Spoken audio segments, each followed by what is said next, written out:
उपभोक्ता की बचत अथवा अतिरेक के बारे में पढ़ेंगे। इसे इंग्लिश में कंज्यूमर्स सरप्लस कहते हैं। कंज्यूमर्स सरप्लस एक बहुत ही इंपॉर्टेंट चैप्टर है, कॉन्सेप्ट है माइक्रो इकोनॉमिक्स में, और ये बीए फर्स्ट ईयर में खासकर पढ़ाया जाता है। और ये चाहे ईयरली या सेमेस्टर किसी भी सिस्टम में स्टूडेंट है तो उसे ये पढ़ना और ये समझ लेना जरूरी होता है। कंज्यूमर सरप्लस के अंतर्गत हमें पढ़ना है वस्तु की उपयोगिता के संख्यात्मक माप, जिसे मार्शल ने दिया था। मार्शल का पहले भी हम पढ़ चुके हैं कि उपयोगिता का संख्यात्मक माप उन्होंने दिया था, तो उसको भी हमने देखा था कि मार्शल कैसे वस्तु की उपयोगिता को संख्या के रूप में व्यक्त करते हैं। वो वाले वीडियो आप देख सकते हैं यदि आप इसको समझना चाहते हैं तो। उपयोगिता के रूप में उपभोक्ता की बचत कैसे हम समझ सकते हैं, दिखाया गया है मार्शल के द्वारा। और मुद्रा के रूप में उपभोक्ता की बचत को कैसे हम दिखा सकते हैं, यानी कि consumer surplus in form of money और consumer surplus in form of utility, इसको हमें आज देखना है। और इसकी कुछ लोगों ने आलोचनाएं की, तो उसको भी हम देखेंगे इस वीडियो में। तो स्टार्ट करते हैं। उपभोक्ता की बचत अथवा अतिरेक, कंज्यूमर सरप्लस। तो इसकी सबसे पहला जो अवधारणा दिया था वो थे फ्रांस के इंजीनियर अर्थशास्त्री ड्यूपिट ने 1844 में इसका सबसे पहले उन्होंने कंसेप्ट दिया। और इसके बाद हालांकि इसमें ऐड ऑन किया मार्शल ने, और 1879 में मार्शल ने अपना एक किताब पब्लिश किया। ध्यान, ये डेट याद रखिए और किताब का नाम याद रखना चाहिए, क्योंकि डिफरेंट कंपटीशंस में ये पूछ देता है। तो 1879 में यानी कि 1879 में मार्शल ने एक किताब पब्लिश किया, pure theories of domestic values, और जिसमें उन्होंने इस विचारधारा का प्रतिपादन किया। हालांकि वहां उस किताब में उन्होंने उपभोक्ता का लगान नाम दिया। उपभोक्ता की बचत को अभी उन्होंने उपभोक्ता का बचत नहीं कहा था, उसे उपभोक्ता का लगान कहा था, कंज्यूमर्स रेंट। लेकिन इसका और स्पष्टीकरण 1890 की उनकी किताब में मिलता है, जो प्रिंसिपल्स ऑफ इकोनॉमिक्स है। और ये प्रिंसिपल ऑफ इकोनॉमिक्स जो बुक है ये बहुत ही पब्लिश हुई, और डिफरेंट टॉपिक्स पे इन्होंने अपना विचार रखा था। यूटिलिटी पे, सप्लाई एंड डिमांड पे इन्होंने बहुत ही क्लियर कंसेप्ट रखा। और मार्शल को हम जानते ही हैं कि उनका कंट्रीब्यूशन इन इकोनॉमिक्स बहुत ही ज्यादा है, और उन्होंने बहुत ही हर कंसेप्ट पे लगभग इनका अपना एक व्यू है। तो मार्शल के बारे में थोड़ा सा जान लेते हैं कि मार्शल ब्रिटेन के अर्थशास्त्री थे। ब्रिटेन में इनका जन्म हुआ था और इंग्लैंड में ही उन्होंने पढ़ाई करी थी। इनके पिताजी बहुत ज्यादा अमीर नहीं थे, एक छोटे से क्लर्क थे, और एग्रीकल्चर फैमिली से थे ये लोग, फार्मर फैमिली से थे ये लोग। और हालांकि पढ़ने में बहुत तेज थे, और ऑक्सफोर्ड यूनिवर्सिटी से इन्होंने पढ़ाई की थी। और इसके बाद इन्होंने इकोनॉमिक्स में इनकी खासा रुचि थी। और हालांकि इकोनॉमिक्स उस समय एज ए सब्जेक्ट नहीं पढ़ाया जाता था। इकोनॉमिक्स पढ़ाया जाता था वो फिलोसफी के एक पार्ट के रूप में, या हिस्ट्री के या पॉलिटिकल साइंस के अंदर एक छोटे से पार्ट के रूप में इकोनॉमिक्स को पढ़ना होता था, और वो डिग्री लेने के लिए जरूरी होता था। लेकिन जब प्रोफेसर एडमंड अल्फ्रेड मार्शल ने प्रिंसिपल्स ऑफ इकोनॉमिक्स किताब लिखी, और वो किताब पूरे इंग्लैंड में पढ़ाया जाने लगा, और न केवल पूरे इंग्लैंड में, पूरे वर्ल्ड में वो किताब पढ़ाया जाने लगा। और तब से इकोनॉमिक्स को एक अलग ही दर्जा मिला, और एक विषय के रूप में पढ़ाए जाने का जो श्रेय है वो अल्फ्रेड मार्शल को जाता है। तो इकोनॉमिक्स में बहुत ही ज्यादा इनका कंट्रीब्यूशन है। तो उस किताब में प्रिंसिपल्स ऑफ इकोनॉमिक्स में जो इन्होंने सिद्धांत दिया, उसमें उन्होंने उपभोक्ता की बचत का नाम दिया। और तो इस प्रकार से ड्यूपिट भले ही इस सिद्धांत के सबसे पहले चर्चा की, बट इसका व्यवस्थित और वैज्ञानिक लोकप्रिय रूप देने में जो योगदान है वो मार्शल का ही है। इसलिए हम इसका प्रतिपादन मार्शल का ही प्रतिपादन मानते हैं। जो उपभोक्ता की बचत का प्रतिपादन है वो हम मानते हैं कि मार्शल के द्वारा ही दिया गया है। वस्तु की उपयोगिता के संख्यात्मक माप पर आधारित मार्शल का दृष्टिकोण को अब हमें देखना है। तो मार्शल ये कहते हैं कि जब हमें किसी वस्तु के उपभोग की अत्यंत तीव्र इच्छा रहती है अथवा जब कोई वस्तु कम मात्रा में हमारे पास उपलब्ध रहती है तो हम उस वस्तु को क्रय करने के लिए उससे अधिक पैसा खर्च करने को तत्पर हो जाते हैं जितने मूल्य में वह वस्तु हमें मिल जाती है। इन दोनों का अंतर ही उपभोक्ता की बचत है। मार्शल इसको डिफाइन करते हैं कैसे, किसी वस्तु को बिना प्राप्त किए हुए रहने की अपेक्षा वह मूल्य जो एक व्यक्ति उस वस्तु के लिए देने के लिए तैयार रहता है और जो मूल्य वह वास्तव में देता है, इन दोनों का अंतर ही उपभोक्ता की बचत कहलाती है। तो very concept is very clear कि कोई ऐसी वस्तु जिसके जो हमारे पास नहीं है और हमें बहुत ही तीव्र इच्छा हो रही है उसे प्राप्त करने की, या बहुत ही हमारे लिए जरूरत है उसको प्राप्त करने की, और हम उसको कितना पैसा खर्च करने के लिए तैयार हो जाते हैं और वास्तव में कितना पैसा में हमें वह वस्तु मिल जाती है, इन दोनों का अंतर ही उपभोक्ता की बचत कहलाती है। सपोज करिए कि आपकी तबीयत खराब हो जाती है और आपके पेट में दर्द होता है और आप उस समय आप इतने परेशान हैं कि आपको लगता है कि बस आप चाहे जितना भी कोई पैसा ले ले, जैसे कि आप 500 रुपए खर्च करने के लिए तैयार है और आप कहते हैं कि बस कोई हमें कोई दवा दे दे जिससे मेरी दर्द खत्म हो जाए, समाप्त हो जाए, और आप जाते हैं मार्केट में और डॉक्टर से मिलते हैं। डॉक्टर आपको 100 रुपए में एक दवा देता है और वो टैबलेट खा करके आप ठीक हो जाते हैं। तो ये जो 500 और 100 का अंतर है वही उपभोक्ता की बचत है, यानी कि 400 रुपया उपभोक्ता का बचत होगा।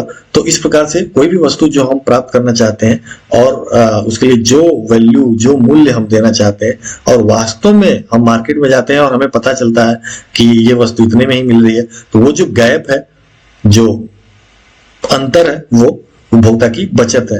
Consumer surplus is an economic measurement of consumers benefit resulting from market competition.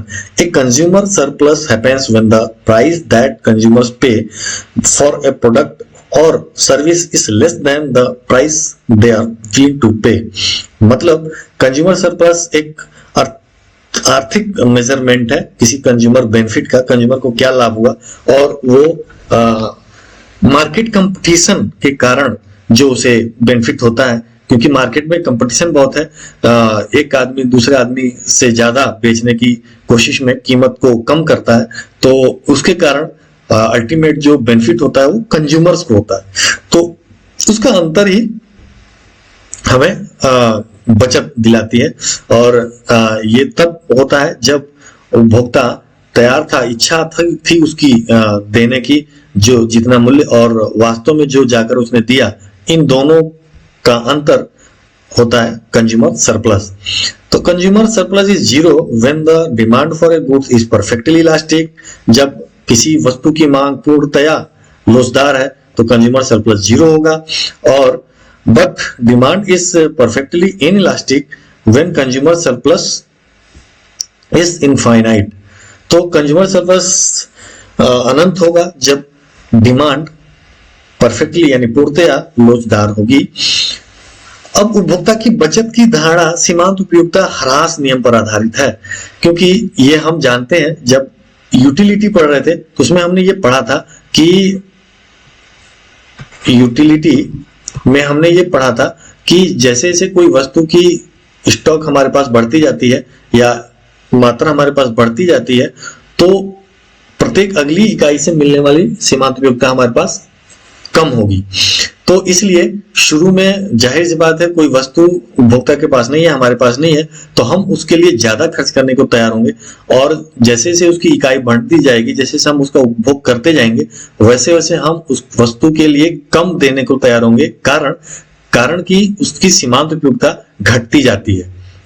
ठीक है, और घटती जाती है सीमांत उपयोगिता, इसलिए कीमत भी हम कम देने के लिए तैयार होंगे, और जब कीमत भी कम देने के लिए तैयार होंगे तो निश्चित रूप से जो कंज्यूमर सरप्लस है वो भी घटता जाएगा।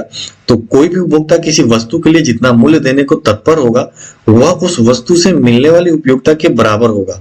दूसरी ओर वास्तव में जो मूल्य वह उस वस्तु के लिए देता है वही उस वस्तु को प्राप्त करने के लिए उसका त्याग है। ठीक है, तो इस प्रकार से जो वस्तु से उपयोगिता उसे प्राप्त होती है और जो उस वस्तु को प्राप्त करने के लिए वो उपयोगिता त्याग करता है मुद्रा के रूप में, तो इन दोनों का अंतर ही उपभोक्ता की बचत कहलाएगी। ठीक है, कंसेप्ट क्लियर हो गया। किसी वस्तु से मिलने वाली उपयोगिता तथा उस वस्तु को प्राप्त करने के लिए त्यागी गई उपयोगिता का अंतर उपभोक्ता की बचत है। उपयोगिता त्याग करने का मतलब से कंफ्यूज मत होइएगा, क्योंकि मुद्रा के रूप में जो हम उसको पे करते हैं तो हम अपने उपयोगिता का त्याग करते हैं, कुछ त्याग करते हैं, तभी वो उपयोग वस्तु मिलती है। निश्चित रूप से हम उस वस्तु के लिए उतना ही त्याग करेंगे जितना उस वस्तु से हमें उपयोगिता मिल रही होगी या उस त्याग से अधिक होगी, तभी हम वो त्याग करेंगे। और इन दोनों का अंतर ही उपभोक्ता की बचत होगी। और ये त्याग और मिलने वाली उपयोगिता यदि दोनों बराबर है तो उपभोक्ता की बचत जाहिर है शून्य होगी। प्रोफेसर मेहता ने इस संबंध में अपने विचार दिए हैं और वो कहते हैं कि किसी वस्तु के उपभोग से प्राप्त होने वाली संतुष्टि और उस वस्तु को प्राप्त करने के लिए किए गए त्याग को ही उपभोक्ता की बचत कहते हैं। त्याग के अंतर को ही उपभोक्ता की बचत कहते हैं। तो इसको देखते हैं दो रूपों में। हमने शुरू में भी कहा कि दो रूपों में उपभोक्ता की बचत का गणना करेंगे, जिसमें पहला है उपभोक्ता की बचत।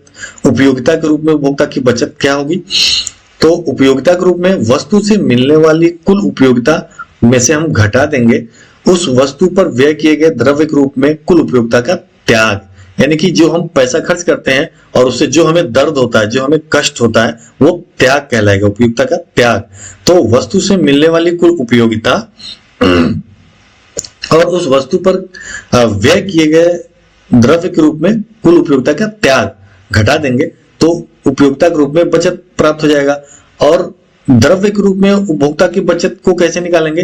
तो सीधा हम मुद्रा पे आ जाएंगे कि मुद्रा की वह मात्रा जो उपभोक्ता देने के लिए तत्पर था और वास्तव में मार्केट में जाकर वो खरीद कर लाता है किस कीमत पे, उन दोनों को हम घटा देंगे। मान लीजिए कि उसकी तबीयत खराब थी और वो 500 रुपए देने के लिए तैयार था और मार्केट में गया, उसे 100 रुपए में वो दवा मिल गई, तो इसका मतलब ये 400 रुपया है, वो उपयोगिता वो मुद्रा के रूप में उसकी बचत है।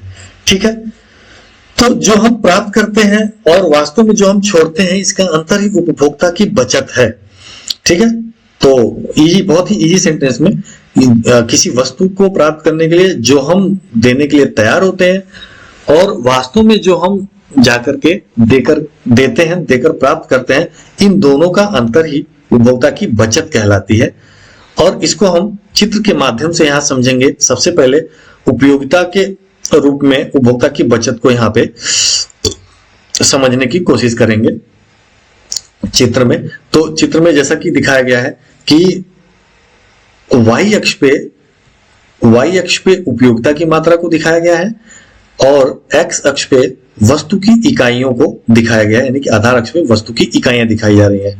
ठीक है, अब वह वस्तु उसके पास नहीं है, x वस्तु उसको चाहिए उपभोक्ता को और वो बहुत जरूरी है उसके लिए, तो वह पहली इकाई से जो देने के लिए तैयार होगा, यानी कि जो उसे उपयोगिता मिल रही है पहली इकाई से, निश्चित रूप से बहुत ज्यादा होगी और वह निश्चित रूप से A या B पर होगा, B बिंदु पर, जहां पे उसे कुल उपयोगिता उसे पहली इकाई से OA प्राप्त होगा, कुल उपयोगिता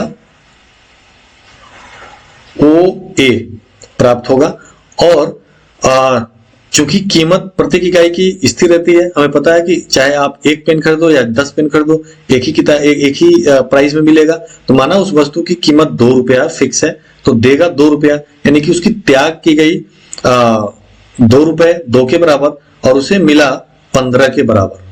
ठीक है, तो 15 के बराबर उपयोगिता मिल रहा है, त्याग क्या हो रहा है 2 के बराबर, तो जो उपयोगिता संख्या के रूप में जो बचत उपयोगिता की वह कितना होगा? तो 15 और -2 तो 13 के बराबर उपयोगिता के रूप में बचत हो रहा है, जो कि चित्र में दिखाया गया OA। ठीक है, तो OA में 2A उपभोक्ता की बचत होगी। इसी प्रकार से इकाई बढ़ती जाएगी। अब अगली इकाई से, चूंकि यहाँ पे घटती सीमांत उपयोगिता का ह्रास नियम का लागू हो रहा है, तो इसलिए दूसरी इकाई से जो उसे उपयोगिता है वो अब D पे आ जाएगा उपयोगिता, और चूंकि त्याग उसका उतना ही है, वो 2 यानी कि 2 इकाई त्याग कर रहा है, लेकिन यहाँ पे उसे उपयोगिता जो प्राप्त होगी वो 12 के बराबर हो रही है, तो 12 माइनस 2 यहाँ पे 10। अब उपभोक्ता की बचत घटती जाएगी जैसे जैसे उसकी सीमांत उपयोगिता घटती जाएगी। फिर अगली इकाई से, तीसरी इकाई से उसे F के बराबर उपयोगिता मिल रही है, और जबकि त्याग उसका 2 ही है, इसलिए उपभोग और बढ़ाते जाएगा क्योंकि अभी भी बचत हो रही है, क्योंकि अभी 8 उसे मिल रहा है और कितना त्याग करना पड़ा है 2, तो यानी कि 6 के बराबर उपभोक्ता की बचत हो रहा है। H पे आ जाएगा चौथी इकाई पर, अभी भी उसे 5 मिल रहा है और त्याग क्या है 2 के बराबर यानी कि 3 के बराबर उसे उपभोक्ता की बचत हो रही है। 5 इकाई पे जब वो आता है यानी कि J पे, तो यहाँ पे उसे प्राप्त हो रहा है 2 और जो त्याग है वो भी 2 है, यानी कि उपभोक्ता की बचत 0 है। तो हम ये कह सकते हैं कि इस 5वीं इकाई पे या J बिंदु पे उपभोक्ता उस वस्तु को प्राप्त करना या क्रय करना बंद कर देगा, क्योंकि यहाँ पे जो प्राप्त हो रही है उपयोगिता वह बराबर है त्यागी गई सीमांत उपयोगिता के। तो इसलिए जो ये छायांकित भाग है, ये टोटल उपभोक्ता की बचत हो जाएगी। किस रूप में? तो उपयोगिता के रूप में। आगे बढ़ते हैं। अब मुद्रा के रूप में उपभोक्ता की बचत को हम देखने की कोशिश करेंगे, क्योंकि ये भी सीमांत उपयोगिता ह्रास नियम पर लागू है, तो इसलिए हम चित्र में दिखाए हैं। आरडी एक ऐसा रेखा है जो उपभोक्ता की मांग वक्र को व्यक्त करता है, और यह भी व्यक्त करता है कि सीमांत उपयोगिता ह्रास नियम, यानी कि जैसे जैसे कोई वस्तु की इकाई हमारे पास बढ़ती जाती है, प्रत्येक अगली इकाई से मिलने वाली सीमांत उपयोगिता क्रमशः घटती जाती है। तो आरडी रेखा वस्तु की विभिन्न इकाइयों से मिलने वाली सीमांत उपयोगिता पर आधारित व्यय की तत्परता प्रदर्शित करती है। चूंकि विभिन्न इकाइयों से प्राप्त सीमांत उपयोगिता गिरती हुई होती है, इसलिए यह नीचे गिरती हुई है। इस रेखा के विभिन्न बिंदु यह प्रदर्शित करते हैं कि किसी वस्तु की विभिन्न इकाइयों के लिए कोई उपभोक्ता कितना मूल्य देने के लिए तैयार है। तो ये जो मांग रेखा है यही सीमांत उपयोगिता है। ये मार्जिनलिटी वक्र भी कहते हैं इसको।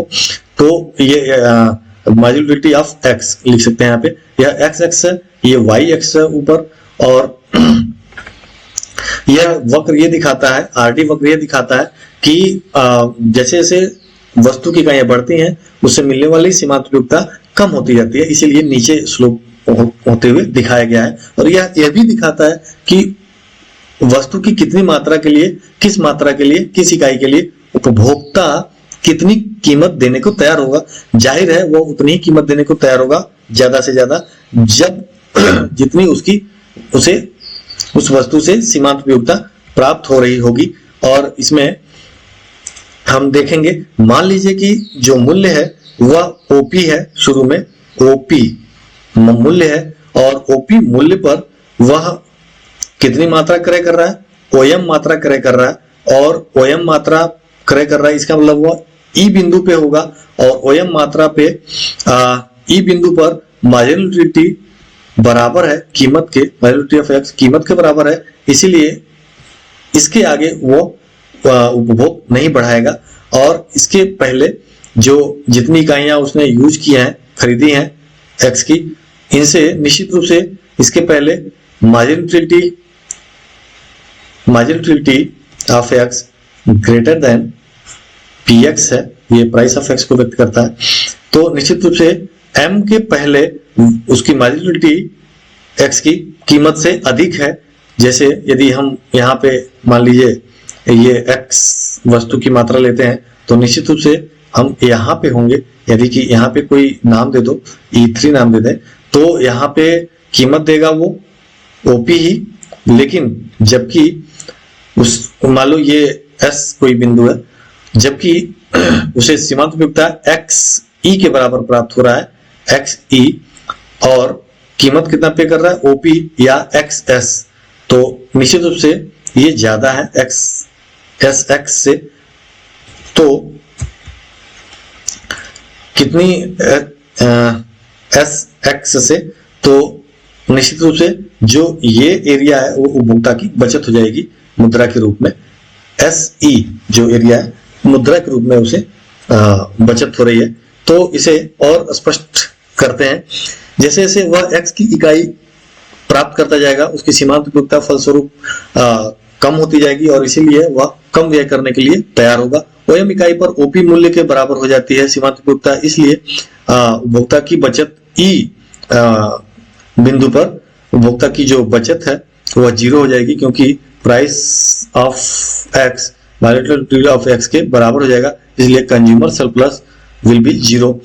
तो कुल व्यय कितना किया, यदि ओएम मात्रा, क्योंकि वो वहां तक व्यय करेगा जहां उसकी सीमांत उपयोगिता बराबर हो जाए कीमत के, तो ओएम वस्तु को क्रय करेगा तो वो कुल जो व्यय है उसका वो कैसे निकलेगा, तो ओएम गुणे ओपी, यानी ओपी गुणे ओएम इक्वल टू ओपीएम, ये बॉक्स हो जाएगा ओपीईएम। ये बॉक्स उसके कुल व्यय को बताएगा और वास्तव में कुल उसे प्राप्त कितना हुआ है, इस पे कुल सीमांत उपयोगिता या कुल उसे फायदा कितना हुआ है, तो वो ओ आर ई एम, ये जो एरिया है वो ओ आर ई एम कुल उसे प्राप्त हुआ है। इसमें से हम घटाएंगे देंगे कुल व्यय को, ये मात्रा घटा देंगे ओपीईएम, तो जो आर पी ई एरिया है आर पी ई, ये एरिया यानी कि यहां से यहां तक ये एरिया, ये त्रिभुज क्या होगा, कंज्यूमर सरप्लस होगा, कंज्यूमर सरप्लस होगा। तो इस प्रकार से हम इसको देख सकते हैं, ये उसकी व्याख्या दी गई है, इसको पढ़ सकते हैं। लेकिन एक चीज और इसमें ऐड है कि यदि कीमत बढ़ जाए, ओपी से OP2 हो जाए, तो निश्चित रूप से यह जो कंज्यूमर सरप्लस का एरिया है, जो इतना था कंज्यूमर सरप्लस, वो घट के अब केवल इतना हो जाएगा, ये त्रिभुज हो जाएगा, यानी कि RP2E RP2E2 ये हो जाएगा कंज्यूमर सरप्लस, यानी कि ये घट जाएगा क्योंकि ये लेस देन RPE है, तो कंज्यूमर सरप्लस घट जाता है। यदि कीमत घट जाए यानी कि OP1 हो जाए तो कितना होगा, OP1 होने पे कंज्यूमर सरप्लस बढ़ जाएगा RP1E कंज्यूमर सरप्लस हो जाएगा which is greater than RPE। तो that means we can say कि जैसे कीमत बढ़ती है कंज्यूमर सरप्लस कम हो जाता है, जैसे कीमत घटती है तो कंज्यूमर सरप्लस बढ़ जाता है। अब सिद्धांत की कुछ आलोचनाएं की गई हैं, जिसको मुख्य रूप से निकोलसन और कैनन, जॉन रॉबिन्सन, डेवनपोर्ट जैसे अर्थशास्त्रियों ने इस सिद्धांत की आलोचना की। क्या क्या आलोचनाएं हैं, तो पहला है वस्तु की उपयोगिता का माप संभव नहीं है। सबसे पहले उन्होंने ये कहा कि जैसा कि मार्शल का सबसे बहुत पहले से इस बात की आलोचना होती आई है कि जब मार्शल ने कहा कि हम वस्तु की उपयोगिता को संख्या के रूप में व्यक्त कर सकते हैं, संख्या में दिखा सकते हैं, तो बहुत सारे अर्थशास्त्री इसका विरोध करते हैं और कहते हैं कि उपयोगिता को हम माप ही नहीं सकते हैं, वस्तु की उपयोगिता को कभी भी नहीं मापा जा सकता है। तो ये पहला आलोचना किया गया। दूसरा, द्रव्य की सीमांत उपयोगिता बदलती रहती है, तो जैसे जैसे द्रव्य की सीमा, जैसे जैसे हमारे पास जो मुद्रा है वो खर्च होती जाएगी, तो जो बची हुई मुद्रा है उसकी सीमांत उपयोगिता बढ़ती जाती है हमारे लिए, जबकि मार्शल ने स्थिर मान लिया था। थर्ड है उपभोक्ताओं की आय तथा रुचियों में भिन्नता। तो उपभोक्ता की आय तथा रुचि में भिन्नता पाई जाती है और वो समय के अनुसार बदलती रहती है, इसलिए हम उसके उपयोगिता का माप नहीं कर सकते हैं। चौथा है जीवन रक्षक परंपरागत तथा प्रतिष्ठात्मक वस्तुओं के संबंध में उपभोक्ता की बचत का माप नहीं किया जा सकता है, संभव नहीं है। तो जाहिर सी बात है, कुछ ऐसी वस्तुएं हैं जिनके संबंध में हम कंज्यूमर सरप्लस, उपभोक्ता की बचत को हम व्यक्त नहीं कर सकते हैं। जैसे कोई बिल्कुल मर रहा है और बहुत ही वो कैंसर हो गया है और डॉक्टर ने जवाब दे दिया है, और ऐसे व्यक्ति के को यदि कहीं से कुछ दवा मिल जाती है, कहीं से कोई ऐसा चमत्कार हो जाता है, कोई ऐसी दवा मिल जाती है कि वो पूरी तरह से ठीक हो जाता है, तो इसके मामले में हम नहीं, कंज्यूमर सरप्लस हम नहीं निकाल सकते, क्योंकि वो तो उसके जीवन से ही संबंधित है। या बहुत सारी चीजें होती हैं जो प्रतिष्ठा से जुड़ी हुई होती हैं, तो वह व्यक्ति उस व्यक्ति के हम उसको हम नहीं निकाल सकते कंज्यूमर सरप्लस, वो अनंत हो जाएगा कंज्यूमर सरप्लस। तो कुछ ऐसी वस्तुएं होती हैं जो निश्चित रूप से उनका कंज्यूमर सरप्लस नहीं हम बता सकते हैं। यह काल्पनिक और अव्यवहारिक विचार है। यह इस आधार पर भी इन शास्त्रियों ने इसका आलोचना किया कि यह महज फिक्शन है, कल्पना है और बिल्कुल व्यवहारिक रूप में नहीं है। तो ये रहे आलोचनाएं, क्रिटिसिज्म मार्शल के विचार का। और फिर भी इनका अध्ययन हम करते हैं बचत का, उपभोक्ता की बचत का बहुत ही महत्वपूर्ण इन्होंने विचार दिया और इन्होंने इसको परिष्कृत किया। Thanks to all, thank you very much and keep watching.